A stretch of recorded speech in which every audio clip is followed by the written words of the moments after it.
जय गुरुदेव। गुरुदेव।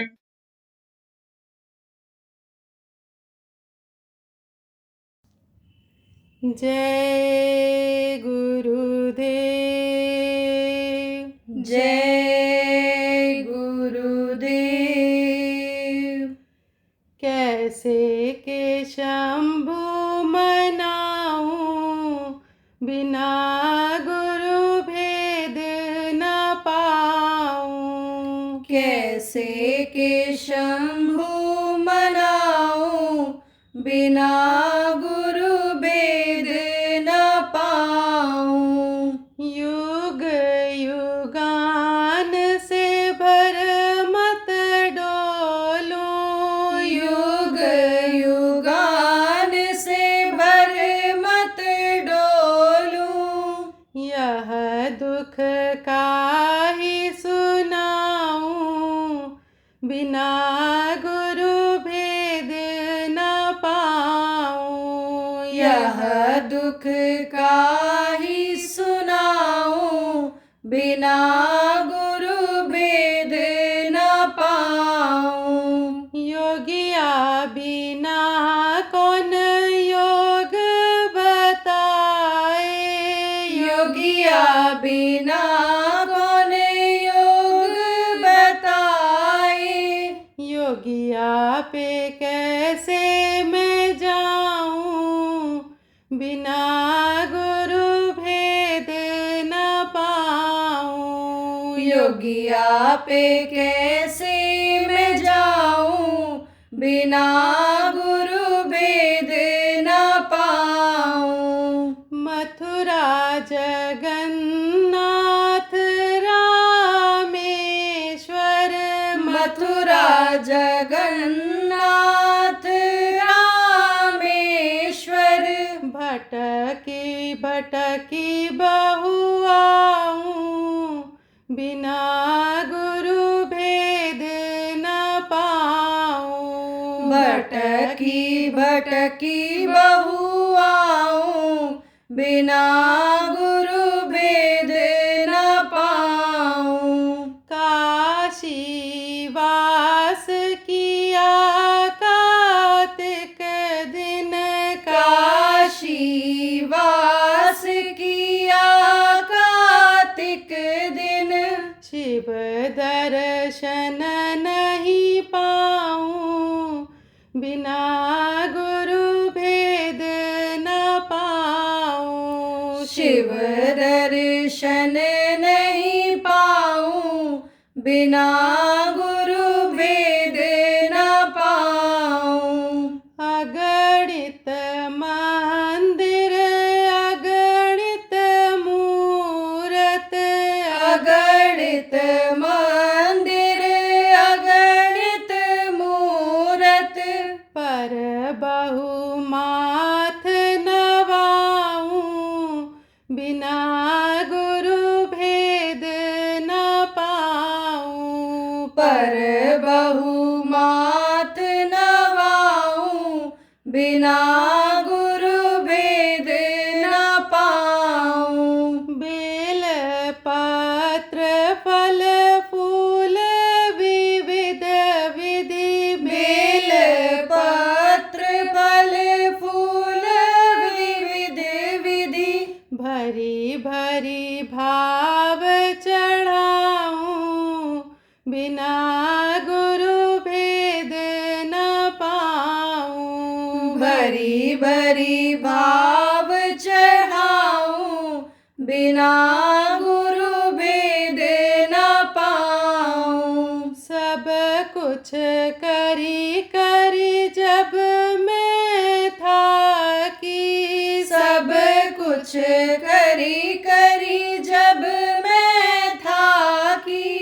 तब मैं सतगुरु पाऊं, बिना गुरु भेद न पाऊं। तब मैं सतगुरु पाऊं, बिना गुरु भेद न पाऊं।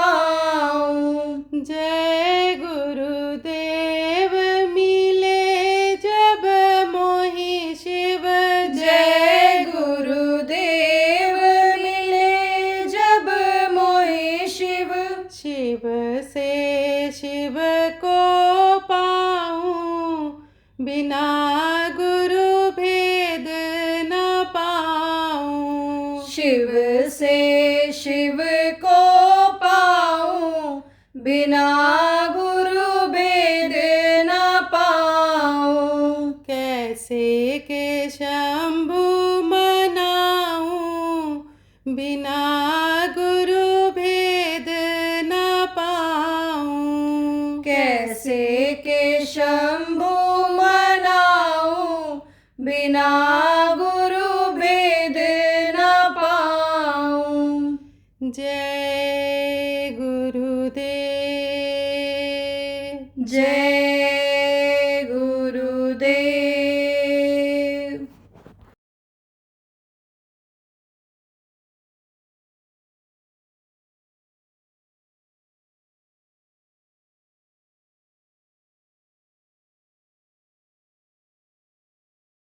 मुक्ति किसको कहते हैं? मुक्ति कहते हैं जहाँ से वापस ना आना हो। शमशान घाट पर कोई मुर्दा लेकर जाता है और आंधी आफत आ जाए तो वापस लाता है? 2 दिन लग जाए, 3 दिन लग जाए, जला करके ही आता है। तो जहाँ से वापस ना आना हो, तो शरीर की मुक्ति तो हो जाती है, ये तो जल जाता है, लेकिन आत्मा की मुक्ति नहीं हो पाती जब तक शरीर के रहते कोई उपाय नहीं करते, ये फंस जाती है। जब इस चीज की जानकारी नहीं हो पाती कि आँख कान हाथ पैर ये किस लिए शरीर के अंग दिए गए हैं, पाप क्या है पुण्य क्या है, इस चीज की जानकारी नहीं हो पाती, सत्संग नहीं मिलता है, जब संत नहीं मिलते हैं तब इससे पाप बन जाता है। आदमी कुछ तो इंद्रियों के भोग में स्वाद में इस शरीर से पाप कर बैठता है, उस अज्ञानता में भी कर बैठता है, न जानकारी में भी कर बैठता है। जहर तो जहर है, चाहे जान के खाओ चाहे अनजान में खाओ, मरना तो मरना ही रहेगा। जहर खाने पर तो मरना पड़ेगा ही। अब जो उनको जानकारी नहीं है वो क्या करते हैं, कहते हैं बस दुर्गा जी खुश हो जाएंगी, हनुमान जी खुश हो जाएंगे, भगवान खुश हो जाएंगे, तुम्हारे घर से बीमारी चली जाएगी, तुम्हारे घर में नोटों की बरसात होने लगेगी, लक्ष्मी जी उठ करके पहुंच जाएंगी, बस तुम बकरा काट करके मूर्ति के सामने चढ़ा दो। अब आदमी ने तो अपने स्वार्थ में चढ़ाया, तकलीफ को दूर करने के लिए चढ़ाया, लेकिन उससे बन गया पाप। क्या पाप बना? जीव हत्या का पाप बन गया।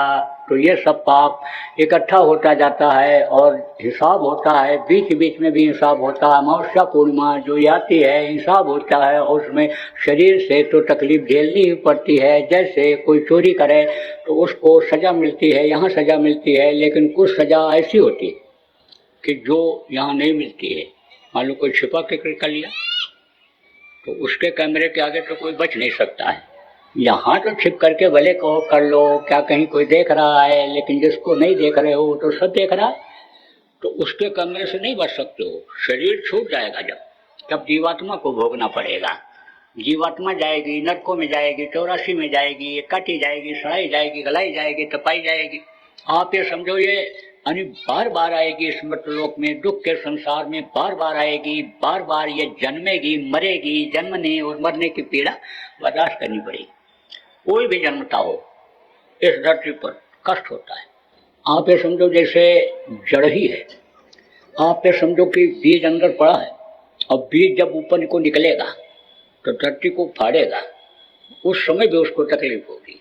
आप ये समझो कोई चीज जब आदमी करता है तो दोनों को तकलीफ होती है। जैसे रबर के अंदर, चमड़े के अंदर सूजा डालो तो सूजा के नोक पर भी जोर पड़ता है, दोनों को तकलीफ होती है। ऐसे ये जितने भी पशु और पक्षी हैं पैदा होते हैं उनको भी तकलीफ होती है।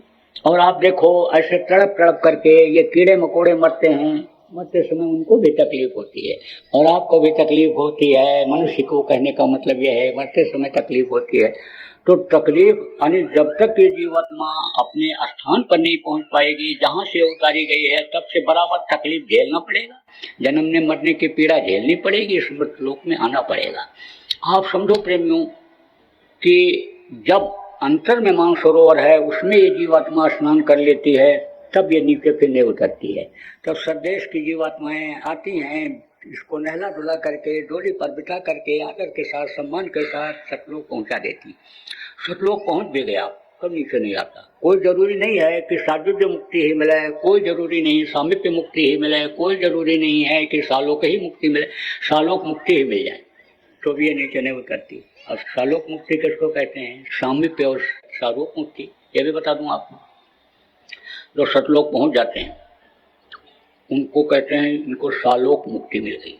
जैसे कोई दूसरे देश से भारत में आ जाए तो वो ये कहेगा हम भारत देश में पहुंच गए। अब मान लो भारत देश के प्रधानमंत्री के पास पहुंचना है तो वहां तक नहीं पहुंच पाया तो वो क्या कहेगा कि श्लोक में हम पहुंच गए। तो सतलोक जो पहुंच जाते हैं उनको सालोक मुक्ति कहते हैं। और जो उनके नज़दीक पहुंच जाते हैं, जैसे प्रधानमंत्री के नज़दीक स्टाफ होता है, उनके पीए होते हैं और वो उनके स्टाफ होता है उनका, तो वहाँ पहुंच जाते हैं तो सामीप्य मुक्ति होती है। सतपुरुष का जहाँ दरबार लगता है, जहाँ सिंहासन रहता है, वहाँ पर जब पहुंच जाते हैं नज़दीक में तो सामीप्य हो जाते हैं। और सारूप किसको कहते हैं? जैसे प्रधानमंत्री हैं या देवता लोग हैं, उनके बगल में जो बैठते हैं, उनके काम में जो मदद करते हैं, सतपुरुष के नज़दीक जो पहुंच जाते हैं, इसी तरह से सारूप हो जाते हैं।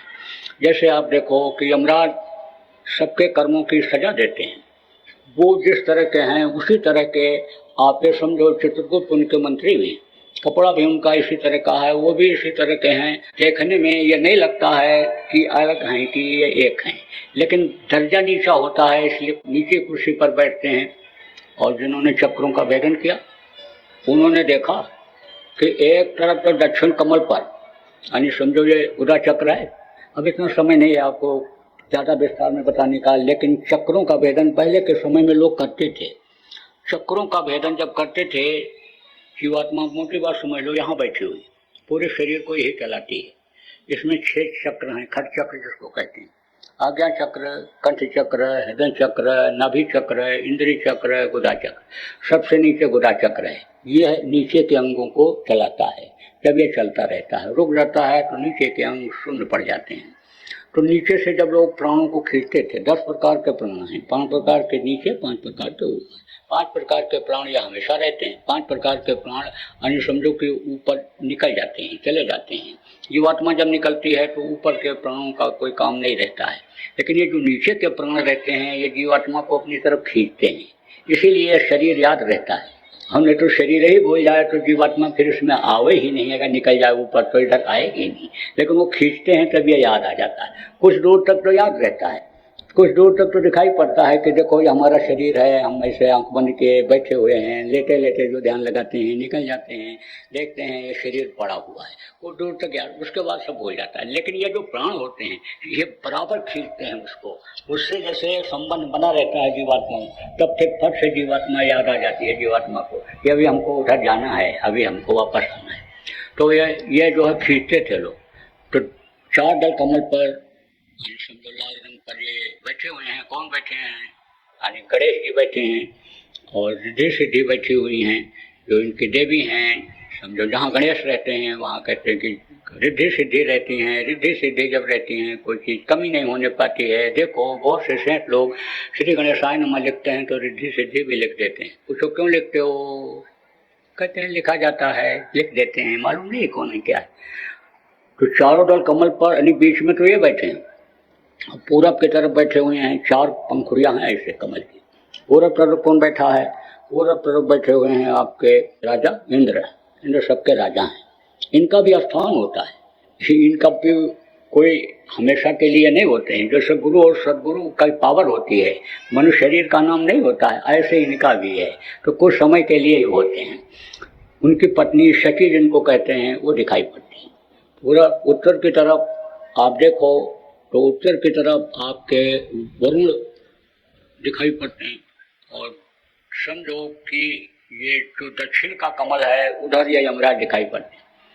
और ये आपके उनके पीए पेशकार जिनको कहते हैं, जिनको बताया ना कि उन्हीं जैसे होते हैं, वो भी इधर पश्चिम की तरफ दिखाई पड़ जाते हैं, चित्रगुप्त जिनको कहते हैं।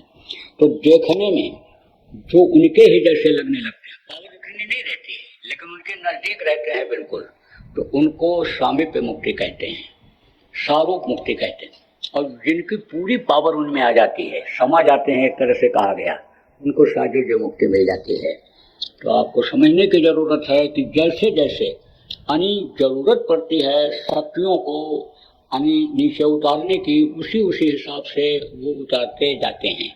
तो पहले के समय में, पहले के युगों में संत तो थे, लेकिन उतनी पावर के नहीं थे, कुछ ही स्थान तक पहुंचा करते थे, वहीं से यानी उसी पावर से लोगों की संभाल किया करते थे। लेकिन कलयुग जब आया और जीवों के अंदर मलिनता आ गई, कर्म से लोग खराब हो गए, जीवात्माएं जब फंसने लग गईं, तब संतों का प्रादुर्भाव हुआ। नरकों में जब गए, मार पड़ी, तब चिल्लाए, चिल्लाने पर आवाज वहां तक पहुंच गई, क्योंकि उसका नाम है दीन बंधु, दीनानाथ, गरीब पर्वत, करुण आवाज जिसको कहते हैं कि तड़पने की आवाज, वो बर्दाश्त नहीं करता है। तब उसने सोचा भाई हमारे ही अंश, हमारे ही जीव, और देखो ये फंस गए बेचारे, कर्मों के अनुसार ये सजा पा रहे हैं, तो अब इनको निकालना चाहिए। ये जीवात्माएं घबराई भी थी वहां से उतरते समय, तो उन्होंने कहा था तुमको घबराने की जरूरत नहीं है, हम तुमको निकालेंगे, लेकिन अभी हमारी मौज हो गई है, तुम उतर जाओ, चले आओ। सीढ़ी सीढ़ी उतरी, जगह जगह पर इनका चट्टी यानी समझो स्टेशन जिसको कहते हो, वो बनता चला गया, और वहाँ जो व्यवस्था करने वाले उसमें लोग थे, वही वहाँ के राजा हो गए। तो इसी तरह से इधर भी सृष्टि की रचना हुई, और सतलोक से ऊपर अलख लोक, अगम लोक की भी रचना ऐसे ही हुई। सारी रचनाएं ये अनामी धाम से ही हुई हैं। तो प्रेमियों आप समझो कि अनि तड़पे जब भी हो, तब उन्होंने कहा आप संतों को भेजना पड़ेगा। संतों का दर्जा सबसे ऊंचा होता है। आप ये समझो जिसको ये मालूम हो जाए सृष्टि नाशवान है, एक दिन खत्म हो जाएगी, इतना ही ज्ञान हो जाए कि हमारे आंखों से जो चीजें दिखाई पड़ती हैं ये ओझल हो जाएंगी, कोई भी यहाँ की चीज हमारे काम आने वाली नहीं है, इतना ही ज्ञान हो जाए, उसको मुनि कहते हैं।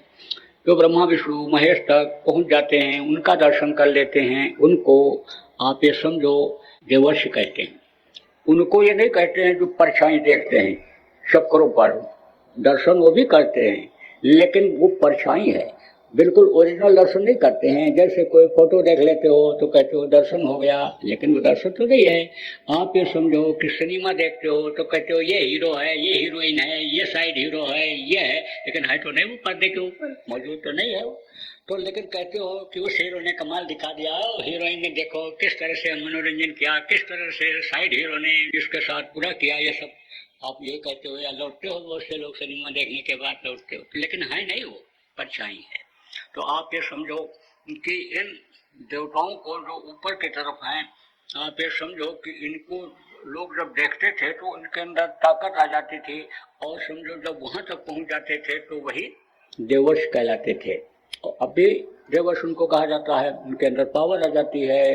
पावर तो यहाँ भी आ जाती है, चक्रों के भेदन में भी देखो असर ज्यादा से ज्यादा कुछ पड़ जाता है। कि जैसे आप ये समझो कि ब्रह्मा और सावित्री सरस्वती जहाँ बैठी हुई हैं, जब उनकी परछाई का ही दर्शन कर लेते हैं, उस स्थान पर चक्रों का भेदन कर लेते हैं, तो ज्ञान बढ़ जाता है, बुद्धि बढ़ जाती है। कहते हैं सरस्वती अरिष्ट हो गई, इनको सरस्वती इनके सिर पर बैठ गई, देखते ही ये बोलते रहते हैं, देखते ही कविता कर डालते हैं, सुनते ही ये जो लिख देते हैं, वो मतलब है कि वेद वाक्य हो जाता है, क्योंकि वेद वहीं से अन्य समझो के निकलता है, तो ज्ञान उनको हो जाता है। सुनाई तो आवाज पड़ जाती है उनको, लेकिन वो ओरिजिनल आवाज नहीं सुनाई पड़ती। जैसे आप देखो कि रेडियो स्टेशन से आवाज कोई गा रहा है तो वो आपको सुनाई पड़ेगा, लेकिन उसकी आवाज आमने सामने वो आप नहीं सुन सकते हो जब तक सामने नहीं होगा।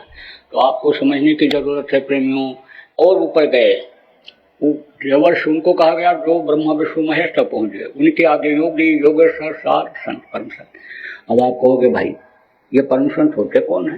परम संत आदमी होते। परम संत की यह एक गति होती है, एक पावर होती है, और समय समय पर वो मालिक पावर दिया करता है, जिसको जब जैसी जरूरत होती है तैसे पावर दिया करता है। माँ के पेट से ही ये भी निकलते हैं, बन करके बाहर आते हैं, कोई जमीन फाड़ कर आसमान तोड़ कर नहीं निकलते, लेकिन इनके संस्कार ऐसे होते हैं कि पहुंच जाते हैं कहाँ? उस समय के सदगुरु के पास। पहुंचने में देर होती है तो खुद वो खींच लेते हैं, कोई न कोई कारण बना करके अपने पास बुला लेते हैं। जैसे अपने गुरु महाराज प्रेमियों बहुत परेशान हुए, जानकारी तो माँ इनको देकर चली गई थी, भगवान के प्राप्ति के लिए मनुष्य शरीर मिला है, बेटा प्राप्त कर लेना, लेकिन उसके लिए बहुत भटकना पड़ा। सोच लिए अब भाई जिस काम के लिए मनुष्य शरीर मिला है वो काम पूरा नहीं हो पा रहा है तो शरीर को त्याग ही देना चाहिए, रहकर यहाँ क्या करें बोझे की तरह से। तो डल झील में कूदने ही जा रहे थे, तब तक आकृति दिखाई पड़ गई दादा गुरुजी महाराज की। बोले गौड़ा था क्यों बोला नहीं, ढांढस बन गया, लौट पड़े। कैसे कैसे उन्होंने खींचा, ये तो लंबा इतिहास है प्रेमियों। गुरु महाराज ने ही बताया, गुरु महाराज के पास कई साल 40 साल रहने का मौका मिला, मौका उन्होंने दिया। पहुंचा था, कुछ नहीं जानता था, लेकिन गुरु महाराज ने अपने बच्चे की तरह से पढ़ाया, समझाया, पूरा ज्ञान दिया, ठोका पीटा, जैसे कुम्हार घड़ा को ठोक पीट करके बढ़िया बनाता है, लेकिन अंदर से हाथ लगाए रहता है तो टूट नहीं जाए। डांटा फटकारा भी, टालना भी दिया, लेकिन जब मन में आया छोड़कर भाग जाए तब फौरन संभाल लिए। तो गुरु महाराज सब बात बताया करते थे, बताने का आज मौका नहीं है, लेकिन दादा गुरु के पास पहुंच गए, देखे कि यही दिखाई पड़े थे, गिर पड़े चरणों पर। तो उन्होंने कहा, रोने लगे। कहा आप क्यों घबराता है, क्यों घबराता है? बोला तो लिया नाम दान, लेकिन लग गए उसी में। गुरुमुख बने, मनमुख नहीं बने। मनमुखता नहीं लाने दिया, हमने विश्वास में कमी लाने दी, मजबूती लाए। एक लक्ष्य आदमी जब बना लेता है कि हमको यह काम करना है तब उसमें कामयाब हो जाता है, और लक्ष्य जब बदलता रहता है, विश्वास में जब कमी आ जाती है तब वो सफल नहीं होता, आगे नहीं बढ़ता। लक्ष्य बनाया कि जिस काम के लिए मनुष्य ने मिला है वो काम हम पूरा करेंगे। गुरु महाराज ने अथक परिश्रम किया, 8-8, 10-10 घंटे, 12-12 घंटे बैठ करके साधना किया। गुरु महाराज खुद बताए कि मैं साधना करने जब निकल जाता था तो भूख प्यास की कोई इच्छा नहीं रहती थी, लेकिन एक बार बताया कि इधर मैं महोबा की तरफ गया हुआ था बुंदेलखंड में, और वहीं हनुमान जी का एक मंदिर था, झोपड़ी थी, कोई साधु रहा करते रहे होंगे, पहले छोड़कर चले गए। साधु लोग अक्सर चला करते थे, रमता जोगी बहता पानी, योगी को, साधक को, प्रचारकों को एक जगह रुकना नहीं चाहिए, चलते रहना चाहिए। चलते रहने से गंदगी नहीं आती है, नहीं तो गंदगी आ जाती है। जैसे पानी इकट्ठा हो जाए तो सड़ने लगता है, धन इकट्ठा हो जाए तो तरह तरह की बुद्धि बनने लग जाती है। इधर उधर से अगर मेहनत की कमाई करके नहीं लाए, लूट कर, मार कर, छीन कर लाए तो बुद्धि उसी तरह की हो जाती है, तो शरीर को पापी बना देती है। इसलिए कहा गया, खावत खर्चत मुक्त दे, संचित नरक द्वार। इकट्ठा मत करो, खाते रहो, खर्च करते रहो, लक्ष्मी खुश रहेंगी। जब अच्छे काम में लगाओगे, खर्च करो, खुश रहें। लक्ष्मी का यह सिद्धांत है कि इनको खर्च करो नहीं तो चली जाएंगी, अच्छे काम में लगाओगे रुकी रहेंगी, बुरे काम में लगा दोगे फिर लौट कर आएंगी नहीं। अच्छे काम में लगाओगे तो दौड़ दौड़ करके आएंगी, बार बार आएंगी कि हमको देखो अच्छे काम में लगा रहा। शराबी के पास जो जाता है, रुपया फेंक कर आता है, गंदी जगह पर जहाँ बदबू आती है वहाँ से यानी फेंक के चला आता है तो रुकता है पैसा। जुआ में जो दांव पर लगा देता है, जीत करके आ जाता है, आप पे समझो दूसरे दिन फिर हार जाता है, लक्ष्मी की इज्जत नहीं करता, कदर नहीं करता। तो वो साधु को भी रहा करते थे वहाँ, तो गुरु महाराज देखे यह काम तो अच्छा है, तो वहीं पर उसी में समझो साधना करने लगे।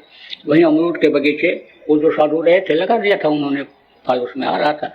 लेकिन साधुओं को, त्यागियों को मोह नहीं होता, छोटी चीज की मोह नहीं होती है, इन दुनिया की चीजों की मोह नहीं होती है। उनको उस मालिक पर विश्वास हो जाता है, साधकों को, महात्माओं को विश्वास हो जाता है कि जो पैदा होने के पहले माँ के स्तन में दूध भर देता है, परवरिश करता है, वो देगा और देता है। अजगर करे न चाकरी, पंछी करे न काम, और दास मलुका कही गए सबके दाता राम। आदमी जब ये समझता है हमारा शरीर है, जब ये समझता हमारे बच्चे हैं, ये हमारी चीज है, ये बिगड़ जाएगी, तब आदमी उसमें फंसा रह जाता है। और जो मालिक पर भरोसा कर लेता है, कर्म करता जाता है, वो सफल हो जाता है। तो लगा करके चले गए थे बगीचा, अमरूद उसमें रहे तो 6 महीने बताया अमरूद ही खाता रहा। और बोले एक आदमी कोई गाँव का, मटके में, उसमें मटका चलता था मिट्टी का, उसमें दूध ला करके वहीं टांग दिया करता था। अब आप देखो कि जब यहाँ खोलते थे तो दूध टंगा हुआ मिलता था, तो वही दूध पी लेते थे। वो व्यक्ति को देखे भी नहीं और ना उसने दिखाने की कोशिश किया कि मैं आपके लिए लाता हूँ, ऐसा भाव लोगों का था। बहुत से लोग तो एक कहते हैं, चार चिल्लाते हैं, एक देते हैं, दिखाते डालते हैं, दिखा करके शो करते हैं, कहते एक पत्थर हमारा यहाँ लगाओ लेकिन हमारे पूरे परिवार का, रिश्तेदारों का नाम सबका लिख दो। तो दिखावे की जो भक्ति होती है, कच्ची भक्ति होती है, भक्ति हो या सेवा हो, कहते हैं सेवा करो, आप समझो उसको भार में डाल दो, यानी समझो उसको दरिया में डाल दो, ये कहावत है। तो आप ये समझो प्रेमियों कि रोज टांग करके चला जाया करता था और पी करके वही और फिर साधना में बैठ जाते थे। एकदम से मेहनत किया गुरु महाराज, तन को जा रहा, मन को मारा, इंद्रिय सुख भोग के साथ, और जब आत्मा को पहुंचा दिया उस मालिक के पास, तब उन्होंने फिर पावर दिया, शक्ति दिया कि जब आत्मा को संत वहां पहुंचा देते हैं तो जैसा काम होता है उस हिसाब से उस समय पर वो पावर दे करके जीवों का काम करने के लिए हुक्म दे देते हैं। तो समझो कि पहले तो इतनी पावर के संत होते नहीं थे, सतलोक तक की जानकारी ही नहीं थी, अपने पिता की जानकारी ही नहीं थी लोगों को, क्योंकि उस समय पर आप ये समझो इतनी मलिनता भी नहीं थी, गंदगी भी नहीं थी। पहले के युगों में इतनी गंदगी भी नहीं थी, त्रेता में, द्वापर में, सतयुग में तो थी ही नहीं। बहुत समय तक तो कर्म बने ही नहीं थे, सब जीव निज घर चले जाते थे। जब 1 लाख वर्ष की उम्र आदमी की होती थी, पूरी हो जाती थी, तब सब चले जाते थे। कर्मों का जब विधान बना तब ये फंसने लग गए, लेकिन उसके पहले खेप के खेप चले गए, बहुत चले गए उसके। लेकिन जब देखा सब चले ही जाएंगे तो हमारा हुकूमत कैसे चलेगा। काल भगवान जिनको कहा गया, जिनके आने हाथ में आप सबकी सूरज की जीवात्मा की डोर है, उनको चिंता हुई, तब उन्होंने विधान बनाया। लेकिन विधान बनाने में ही हजारों वर्ष लग गए, उसको लागू करने के बाद फिर संशोधन में भी बहुत समय लग गया और फिर वो लागू हुआ। लेकिन कर्मों का विधान जब से बना तब से जीव फंस गए। उस समय पर पहले और आगे के ऊपर के सतलोक के संतों की जरूरत ही नहीं थी। तो आप ये समझो इधर कल्लू में जरूरत पड़ी, तो कल्लू में किसको भेजा सबसे पहले? कबीर साहब को। कबीर साहब भी सतलोक से नहीं आए थे, 16 उनके थे, 16 शक्तियां जिनको कहते हैं, जिनके लोक बने हुए हैं बड़े बड़े भरे पड़े हुए लोगों जीवात्माओं से। तो उनमें से एक जोगजीत थे, उनको भेजा गया। लेकिन अब गुरु की मर्यादा इस धरती पर बनाए रखना था, तो उन्होंने गुरु किया। किसको किया? रामानंद जी महाराज को। उन्होंने 3 नाम उनको बताया था। माँ के पेट में ही बन करके पल करके पड़े हुए थे कबीर साहब। लोगों को अगर भ्रम हो जाए इस बात का कि भाई वो माँ के पेट से नहीं पैदा हुए, तो यह सृष्टि का नियम है कि माँ के पेट में ही बच्चा बन सकता है, ऐसे नहीं बन सकता, ऐसे नहीं बन सकता है। भूत प्रेत भले ऐसे थोड़ी देर के लिए छाया के रूप में दिखाई पड़ जाएं, लेकिन आप ये समझो मनुष्य नहीं हो सकते हैं, पैर उनका जमीन में नहीं लगेगा। आप ये समझो देवता ही क्यों ना हो, लेकिन पैर जमीन में नहीं लगता है, परछाई नहीं होती है, इनकी पहचान होती है। तो आप ये समझो कि माँ के पेट में ही बनकर वो भी निकले। लेकिन संस्कार से खिंच करके पहुंच गए रामानंद जी महाराज के पास। 3 नाम लिया। इसके आगे समझो कि उन्होंने अपने बल पौरुष पर, अपने रिसर्च और मेहनत के द्वारा सचखंड सतलोक तक का समझो कि सफर किया। और जब वहां पहुंचे तब वो प्रसन्न हो गए और बोले अब जाओ, तुमको जीवों के काम की जरूरत है, जीवों को जगाओ, बताओ, समझाओ। तब वो इस धरती पर आए। और उस समय जो धरती पर कुरीतियां फैली हुई थी, लोग फंसे हुए थे, जड़ पूजा में फंसे हुए थे, जो इधर उधर पेड़ में, पौधे में, पत्थर में, गंगा यमुना में, कृष्ण कावेरी नदियों में भगवान को, देवी देवताओं को खोजते थे। उन्होंने जब समझाना बताना शुरू किया, सही रास्ता, सूरत शब्द, योग का, साधना का बताना जब शुरू किया, तब आप समझो जीव ऊपर जाने लग गए। और जब ऊपर गए तब पहचान हुई संत की। कहा गया ना, जो कोई कहा संत हम चीना, स्वामी हाथ कान धर लीना। गोस्वामी जी महाराज ने कहा कि हाड़ मांस के शरीर में हमने कोई ये कहे कि संत को पहचान लिया, तो हम उसको बिल्कुल नहीं सुन पाते हैं कि ये तो संभव है ही नहीं। जय गुरुदेव। सरकारी व गैर सरकारी अनुदान के लिए बिना सत्संगियों के सहयोग द्वारा जनहित के कार्यों में लगी हुई बाबा जय गुरुदेव धर्म विकास संस्था का मुख्यालय पिंगलेश्वर रेलवे स्टेशन के सामने मक्सी रोड, उज्जैन, मध्य प्रदेश में है। यहाँ पर सत्संग व नामदान का कार्यक्रम होता रहता है। अतः आप श्रोताओं से अनुरोध है कि बाबा उमाकांत जी महाराज के आश्रम उज्जैन एक बार परिवार सहित जरूर पधारिएगा। आपके सुझाव के लिए व्हाट्सएप नंबर 9575600700। जय गुरुदेव, जय गुरुदेव।